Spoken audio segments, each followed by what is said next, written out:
They're sending people that have lots of problems, and they're bringing those problems with us. Views about women, we expect that from some of the terrorist groups. We expect that from people who don't want to live in the modern world. But it's a little hard to take coming from Republicans.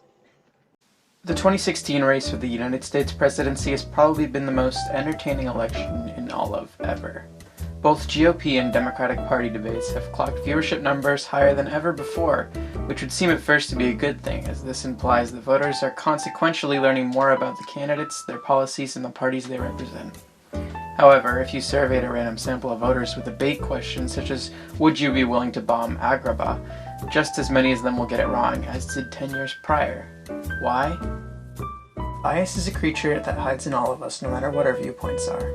Right, left, conservative, independent, liberal, whatever preconceived notions you had of the world before you clicked on this video will remain yours after this video, albeit slightly altered.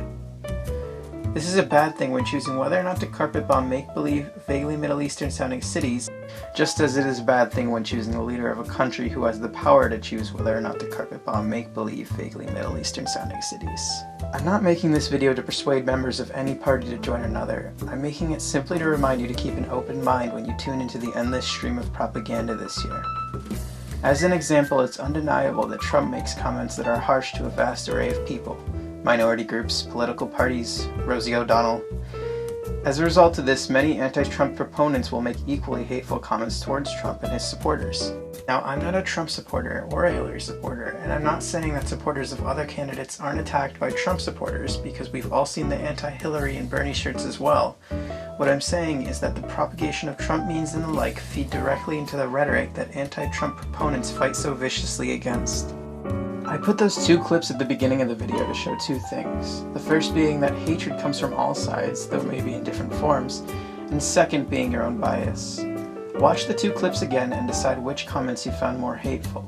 The odds are that the candidate you found more agreeable is also the one you currently prefer in the presidential race. There's no clear answer in terms of which comment is more offensive, just as you cannot prove to someone who believes she is in the simulation that she is not in a simulation, so can you not prove to a Trump supporter that his comment was more offensive than Clinton's or vice versa. But the message I'm trying to convey here is simply that hate from either side should never be the go-to answer, and that proponents of either side should watch what they say lest they end up more aligned with the opposing candidate than they'd like to admit. Thank you so much for watching. Be sure to leave a like and subscribe for more social science videos.